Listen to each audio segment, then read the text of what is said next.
Hello viewers, কেমন আছেন সবাই? আশা করি সবাই অনেক অনেক ভালো আছেন। আজকের এই ভিডিওতে আমরা এফএল স্টুডিও মোবাইল ইউজ করে দেখব যে কীভাবে আপনি এটার সাহায্যে কর্ড মেক করতে পারবেন। কর্ডের থিওরিটা মেইনলি আমরা জানার বোঝার ট্রাই করব। যারা আপনারা বিগিনার আছেন তাদের জন্য খুব বেশি হেল্পফুল একটা ভিডিও হতে যাচ্ছে। সো অবশ্যই মনোযোগ সহকারে ক্লাসটা দেখুন।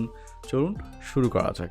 ভিডিওটা শুরু করার একটি কথা, আপনি যদি আমাদের এই চ্যানেলে নতুন হয়ে থাকেন চ্যানেলটি অবশ্যই সাবস্ক্রাইব করতে ভুলবেন না, এবং অলরেডি যদি সাবস্ক্রাইব করে থাকেন অসংখ্য ধন্যবাদ। নেক্সট আরও কোন কোন ধরনের এফএল স্টুডিও টিউটোরিয়াল আপনাদের প্রয়োজন হবে সেটাও অবশ্যই কমেন্ট করে জানাতে ভুলবেন না। এফএল স্টুডিও মোবাইল নিয়ে আর কোন ধরনের টিউটোরিয়াল আমরা মেক করতে পারি অবশ্যই কমেন্ট করে জানাতে ভুলবেন না। সো এখানে দেখতে পাচ্ছেন একদম বেসিক একটা পিয়ানো আমরা এখানে ওপেন করে ফেলেছি।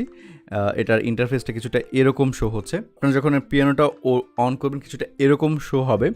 সো আপনার এখানে নোটগুলো সব শো নাও হতে পারে। ফর এক্সাম্পল এটা যদি আমি ক্লোজ এখান থেকে করে দেই, আমরা যাব এখান থেকে সেটিংসে। এখানে সেটিংসে আসার পর একটু নিচের দিকে আপনি স্ক্রল করবেন।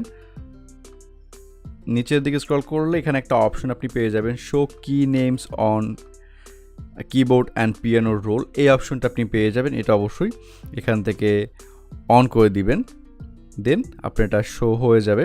এবারে যদি আমরা এখান থেকে প্লাস আইকনে ক্লিক করি, বা এর আগে আমরা একটু পিয়ানো সম্পর্কে আলোচনা করে নিই। একটা পিয়ানোতে টোটাল আমার হচ্ছে 12টা নোট নিয়ে একটা পিয়ানো আমার এখানে ফুলফিল হয়, পিয়ানো সার্কেল ফুলফিল হয়। এখানে যদি আমরা একটু দেখি, যেমন এখান থেকে সি আছে, আমরা একটা সাউন্ড সিলেক্ট করে নিই। অ্যাট ফার্স্ট পিয়ানো অ্যাড করে নিই। এখান থেকে আমি আমার ইনস্ট্রুমেন্টে গিয়ে এখানে আমার ফেভারিট একটা পিয়ানো রয়েছে, টিবিএম পিয়ানো 2, এটা আমরা এখানে নেব। ওকে, এবার চলুন আমরা একটু পিয়ানো সম্পর্কে আলোচনাটা করে নিই।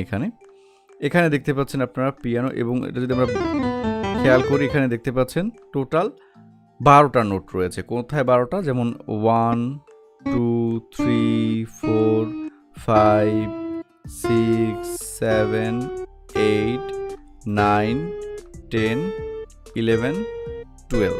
ওকে, এর মধ্যে যে সাদা নোট রয়েছে এটা হচ্ছে 7টা, এবং ব্ল্যাক উপরে যে নোট আছে এটা হচ্ছে টোটাল 5টা ব্ল্যাক নোট এখানে রয়েছে।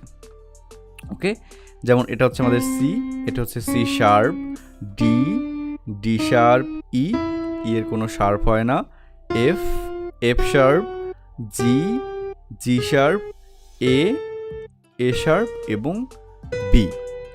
আশা করি বুঝতে পেরেছেন। জাস্ট হচ্ছে এখান থেকে ই এবং বি এই দুটো নোটের আমার এখানে শার্প নেই, বাকি 5টা নোটের এখানে শার্প রয়েছে। আশা করি বুঝতে পারছেন। এবং এই যে সি, C6, C5, C4 এই যে দেখতে পাচ্ছেন, এগুলো জাস্ট হচ্ছে অক্টেভ। ফর এক্সাম্পল এই যে C5 এবং C6 same note same tune, just হচ্ছে অক্টেভটা ডিফারেন্ট, এই জন্য ডিফারেন্ট টিউন করে। ফর এক্সাম্পল যত আমি উপরের দিকে যাব, যত উপরে যাব তত হচ্ছে এটা মোটা চিকন সাউন্ড করবে, যত নিচের দিকে আসবে তত হচ্ছে মোটা সাউন্ড করবে। C4 হচ্ছে একটু মোটা, C3 আরও মোটা, C2 আরও বেশি মোটা। ওকে, সো এই হচ্ছে ওভারঅল কনসেপ্ট। একদম বেসিক যারা আছেন, বিগিনার যারা আছেন তাদের জন্য খুব সহজে এটাকে আমি এক্সপ্লেন করে দিলাম। আশা করি বুঝতে পেরেছেন। চলুন এবারে আমরা ঝটপট করে কর্ডের বিষয়টা একটু দেখি। সো ওভারঅল হচ্ছে অনেক ধরনের কিন্তু কর্ড রয়েছে, তার মধ্যে দুটো কর্ড হচ্ছে সবচাইতে বেশি পপুলার, এবং আপনারা যারা হচ্ছে মিউজিক ফিল্ডে আছেন, যারা হচ্ছে একটু টিউটোরিয়াল দেখেছেন কর্ডের এর আগে কোথাও, সো একটা বিষয় আপনারা জেনেছেন যে দুটো কর্ড সবচাইতে বেশি পপুলার, যেটা হচ্ছে মেজর এবং মাইনর, মোস্ট পপুলার এই দুটো কর্ড। ওকে, সো সে দুটো কর্ডই আমরা আজকে একটু ভালোভাবে বোঝার ট্রাই করব। এখানে আমি এটাকে ডাবল ক্লিক করে এটাকে পিয়ানো রোলটা আমি ওপেন করলাম। খুব সহজে, খুবই ইজিলি আমি কনসেপ্টটা বুঝিয়ে দেবো যে কীভাবে আমরা এখান থেকে কর্ডগুলো মেক করতে পারি। খুবই ইজি, অবশ্যই একটু মনোযোগ সহকারে এটা বুঝতে হবে। সো বেসিকভাবে যদি আমরা একটু বুঝি, ফর এক্সাম্পল এখানে আমি একটা নোট নিলাম সি। ওকে, আমি এটাকে বড় করে দিই যাতে করে আপনাদের একটু বুঝতে সুবিধে হয়। এখানে দেখুন সি একটা নোট নিলাম, এবং এটা আমাদের রুট নোট। এখন আমরা এর আগে কি বলেছিলাম, মেজর এবং মাইনর দুটো কর্ড আমরা আজকে দেখব। এরপর আরও অনেক কর্ড আছে, হয়তো বা ইন ফিউচারে আমরা সেই ডিটেলসগুলোতে আলোচনা করবো। আজকে জাস্ট দুটো কর্ড যদি আমরা জানি আমাদের জন্য মোর দ্যান এনাফ। ওকে, সো সি একটা নোট আমরা এখানে নিলাম। এখন আমাদের এখানে একটা বিষয় বুঝতে হবে যে আমরা কোন ধরনের কর্ড অ্যাড করতেছি, এবং কর্ডের জন্য দুটো থিওরি এখানে আমাদের রয়েছে। ফর এক্সাম্পল মেজর যে কর্ডটা রয়েছে, এটা অ্যাকচুয়ালি বের করার অনেক ধরনের থিওরি আছে। আপনার ইউটিউব যদি এর আগে কোনো টিউটোরিয়াল দেখেন, বিভিন্ন ধরনের থিওরি আপনি দেখতে পারেন, বাট ওভারঅল থিওরির কনসেপ্ট হচ্ছে যে ক্যালকুলেশন ডিফারেন্ট হয়, বাট সেম বিষয়। সো এখানে আমরা একটা থিওরি ক্যালকুলেট অ্যাপ্লাই করব, যেটা হচ্ছে 0 + 4 + 3। এটা হচ্ছে মেজরের থিওরি। 0 + 3 + 4 এটা হচ্ছে মাইনরের থিওরি। ওকে, সো এখানে যদি আমরা একটু অ্যাপ্লাই করি, এটা হচ্ছে আমাদের 0, যেটাকে আমরা রুট নোট সেটাকে আমরা 0 ক্যালকুলেট করবো এবং এরপর থেকে আমরা 1 ধরবো। যেমন এইটা হচ্ছে আমার 1, এই হচ্ছে 2, এই হচ্ছে 3, এই হচ্ছে 4। সো এই আমার 4টা আমি বাম সাইডে নিয়ে আসলাম এক্স্যাক্ট এইখানে।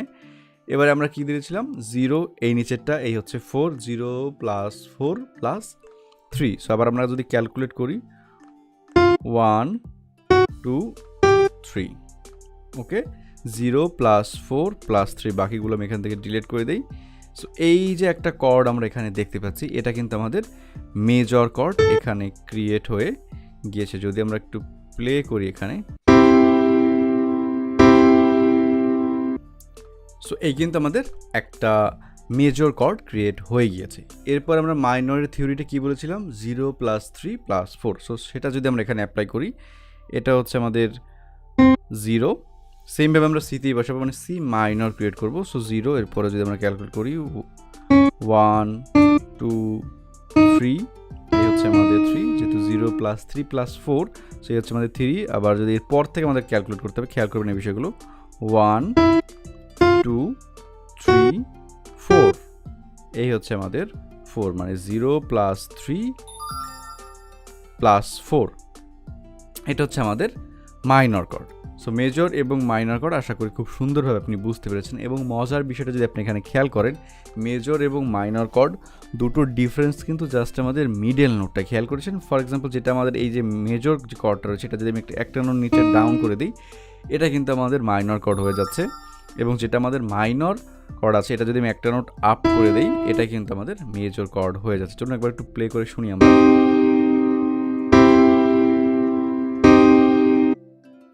আশা করি বুঝতে পেরেছেন মেজর এবং মাইনর কর্ড।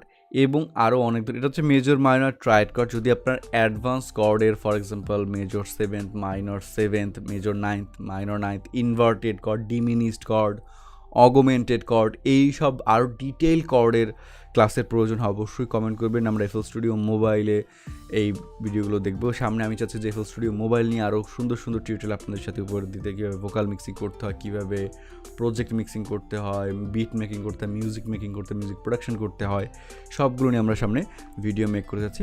FL Studio মোবাইলে অলরেডি একটা কোর্স কিন্তু আমাদের লঞ্চ হয়ে গিয়েছে FL Studioতে, কীভাবে আপনি মাশআপ ক্রিয়েট করতে পারবেন প্রফেশনাল লেভেলে, সেটা নিয়ে অলরেডি আমাদের একটা কোর্স লঞ্চ হয়ে গিয়েছে। অনেক ভালো রেসপন্স পাচ্ছি। আমাদের ওয়েবসাইটে ভিজিট করে আপনি সেখানে রিভিউ দেখতে পারেন। এবং এই কোর্সের সাথে total 10+ tutorial, FL Studio apps এবং আরও প্রচুর পরিমাণে রিসোর্স আপনি পেয়ে যাবেন এই কোর্সের সাথে।